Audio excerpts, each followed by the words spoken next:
There are people who disappear from your life, who stop texting, stop showing up, stop being real in the tangible world, and yet somehow never leave. Their name no longer appears on your screen, but they show up somewhere far more intimate. Your dreams, your reactions, your silence. You feel them not in their presence, but in your inner landscape. Why is it that someone can walk out of your life, but stay seated inside your body? It's because when a soul connection carries weight, when it touches something deep, raw, and formative, it doesn't end when the relationship ends. It transforms. It turns inward. Carl Jung taught that when a person enters our psyche with intensity, they don't simply become a memory. They become an autonomous inner figure, a part of the unconscious, like a dream character who won't disappear when we wake up. And these figures aren't just memories, they're symbols. They carry emotion, archetype, longing, shame. They evolve into internal forces that affect our choices, our relationships, our emotional weather. You think you've lost a person, but what you've really inherited is a psychic presence. Bruce Lipton takes this further, saying our emotional experiences aren't just remembered mentally, they are recorded biologically. Your body carries their imprint. In the way your chest tightens at a certain voice, in the scent that unlocks a wave of longing, in the nervous system's quiet anticipation for a text that will never arrive, the body doesn't know the story is over. So here's the mystery. When someone is no longer in your world, but very much alive inside your energy, what do? You don't chase the ghost. You listen to the echo, because what remains isn't just heartbreak. It's a message not about reunion, but about revelation. This is no longer a love story, it's a soul retrieval. There's a specific kind of haunting that happens after a deep connection ends. It's not the kind that keeps you awake at night with questions about what went wrong. It's quieter, more archetypal.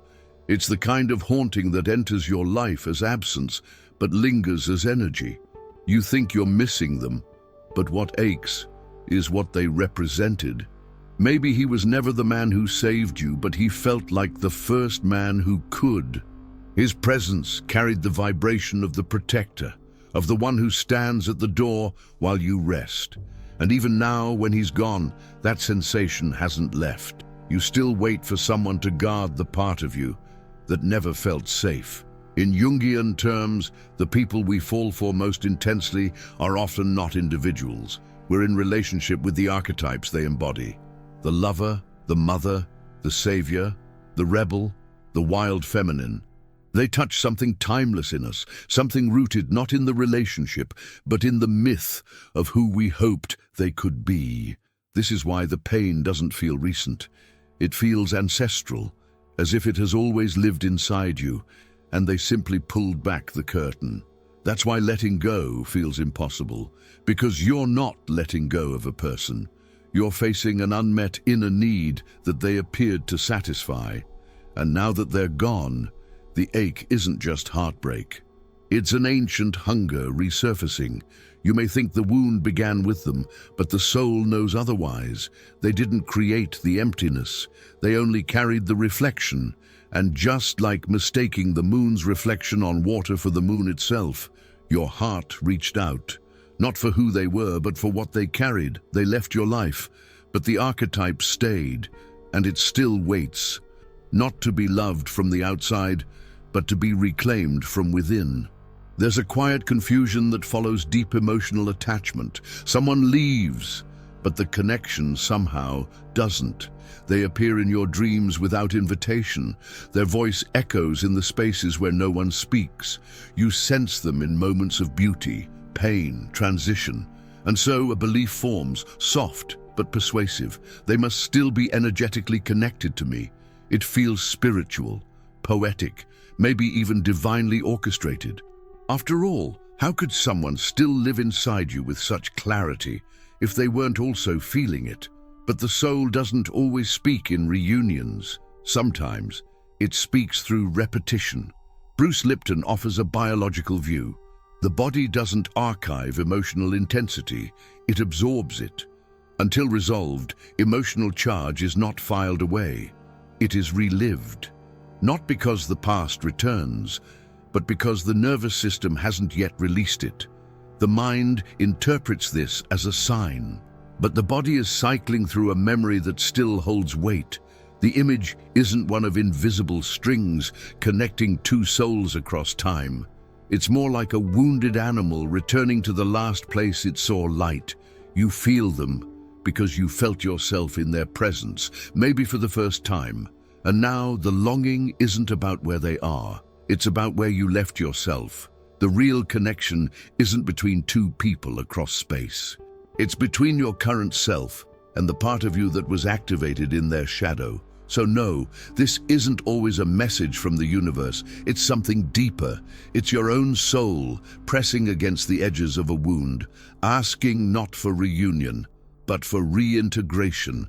Some connections don't come to reflect us, they come to interrupt us. Not all love enters the heart to stay. Some love walks in, breaks something open, and leaves quietly, like a storm that never apologizes for the rain. And we're left soaked in a feeling we never expected to need. It's easy to call these people mirrors, to believe they revealed who we are by showing us our reflection. But sometimes they're not mirrors at all. They are messengers. They deliver a vibration that was sleeping inside us. They awaken a voice we didn't know was ours, a wild longing, a forbidden truth, an ancestral grief. They don't reflect what we are. They ignite what was buried. And their role ends the moment that part of us wakes up. That's why they didn't stay. Their work was never permanence, it was provocation. Jung might say they carried a part of our unconscious that had gone unlived. They were the hand that turned the lock, even if they never stepped through the door. The soul doesn't need long relationships to evolve. It needs true encounters. So perhaps the question was never, why did they leave? But rather, what inside me began to speak when they arrived. Like a thunderclap, they shook the silence. And long after the sound has faded, the sky still remembers the light. When someone leaves the outer world but stays alive in the inner one, they begin to shape the unseen architecture of all that follows. Not by choice, but by energetic residue. You meet someone new. They're kind, open, maybe even aligned. But something inside you resists, retreats, or quietly compares. The new person is being measured not against reality, but against a memory that's still emotionally alive. This isn't nostalgia, it's a psychic attachment. Jung described these as internalized figures who continue to influence consciousness long after their departure. They take up space in the psyche, occupying symbolic roles once filled in childhood, ancestry, or soul longing. And until they are integrated or released, they distort our capacity to relate, not because we can't love again, but because part of us is still waiting for someone who no longer exists in the world, but still lives in the nervous system. Bruce Lipton would remind us that these emotional imprints shape perception and behavior, not through conscious thought, but through subconscious wiring. The body compares before the mind decides, and so intimacy becomes filtered, touched by absence, measured against a standard no one can reach, not because they aren't enough, but because they aren't that symbol. It becomes difficult to begin again when part of the self is still entangled in a past archetype. The psyche can't fully open when it's still whispering the name of a ghost. But the task is not to forget, it is to recognize what version of yourself was most alive in their presence, and to bring that version back, not for them, but for you. Because no one can walk into your heart while it still rents out rooms to the past.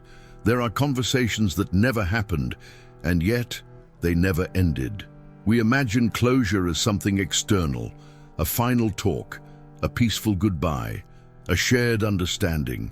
But for many, the ending came without language, without context, without permission. And so, something inside stayed suspended, not in time, but in tone. The psyche keeps speaking to someone who is no longer listening. Words rise in the night like old dust from a book left open. You rehearse what you would say, how they would respond.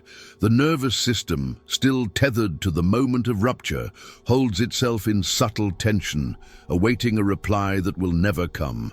Jung called this the continuation of unconscious complexes, parts of the psyche that carry emotional charge and remain split off when not expressed or understood. These split-off dialogues don't need a stage. They live inside the body, in silence, in what is unfinished. Bruce Lipton reminds us that the body doesn't wait for closure. It remembers tone, facial expressions, energetic disruptions. And until that energy is metabolized, it recycles itself through thought, sensation, and internal drama. The ache isn't always about what happened. Sometimes it's about what was never spoken. So the soul begins to whisper to itself, crafting dialogues with the image of the other, not to re-engage, but to complete the suspended emotion. The point is not to be heard by them. It's to stop waiting for an answer that will never come. And sometimes the deepest healing is speaking the unsaid into air, into wind, into dream. Not to make sense of the past, but to let the voice, once trapped in grief, finally move forward. There are people we never stop longing for, not because we truly need them back, but because we haven't yet understood what they carried. What we miss is often not the person, but the symbol they became. Maybe they represented freedom in a life that felt confined. Maybe their love felt like redemption, or maybe their chaos mirrored your unspoken wildness. Whatever they embodied, they stopped being just themselves. They became a constellation of meanings, built from memory, hope, wound, and projection. Jung would say the psyche assigns archetypal significance to those who awaken dormant patterns. In this way, they are no longer simply people. They become vessels for the soul's unfinished work, and that's why their presence lingers long after their absence. Not because they were your destination, but because they delivered something sacred, a key, a code, a symbol. Bruce Lipton might add that emotional resonance holds its place in the body until it is released or reintegrated. We don't hold on through thought alone. We hold on through sensation, through the way they made us feel possible. So when we say we can't forget them, what we often mean is, I can't forget what they made me touch in myself, but they were never the source of that energy. They were only its carrier. And healing begins the moment you stop chasing the person and start following the symbol they carried into your life. Ask, where is that energy calling me now? Because symbols, unlike people, are not bound to time. They live in the soul's geography, appearing in new forms, new places, new seasons. They were never the ending, only a doorway. Did you enjoy the content and it made a difference for you? Click on Super Thanks and support our work. Time may pass, but the body keeps its own calendar. You think you've moved on. The weeks turn into months, the season changes. But then a song plays in a quiet room. A scent drifts through a hallway. A certain phrase lands in a stranger's voice, and suddenly your chest tightens with a feeling that doesn't match the moment. This is not regression. It is the nervous system responding to an emotional timestamp. Bruce Lipton explains that the body doesn't recognize time in the way the mind does. It doesn't understand that was last year or they're gone now.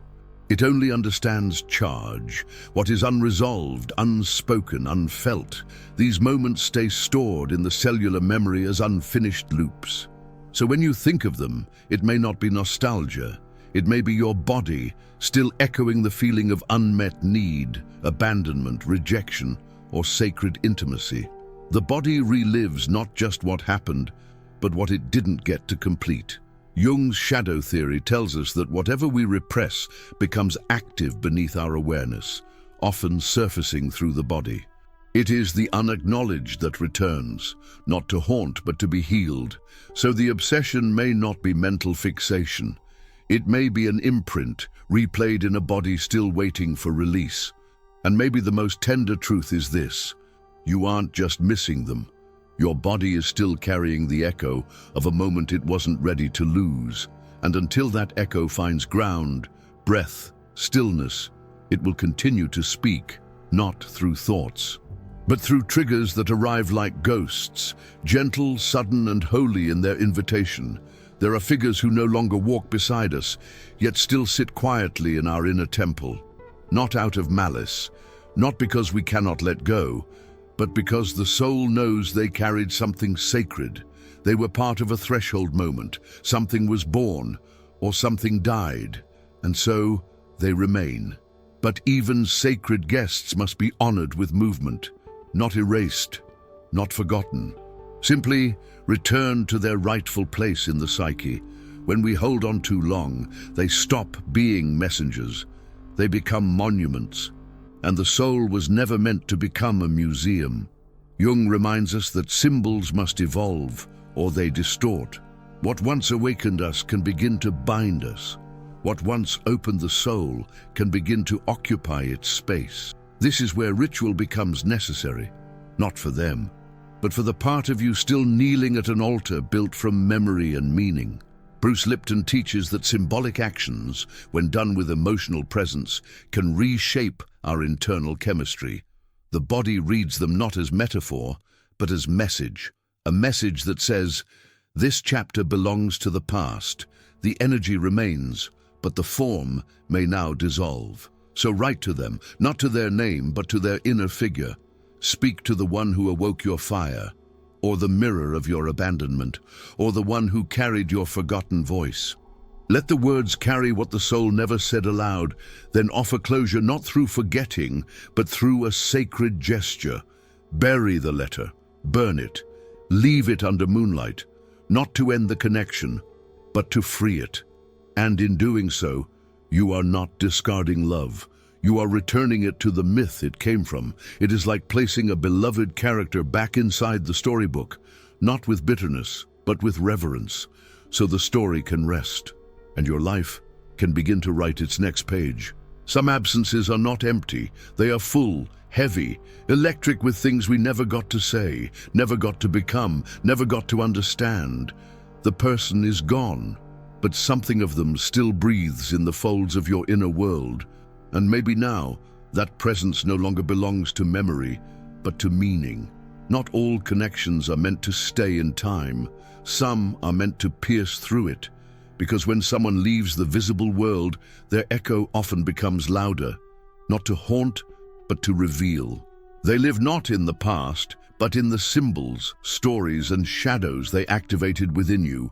And what you've been calling obsession may actually be initiation, a soul message trying to complete its sentence, a psychic flame still looking for a place to burn clean.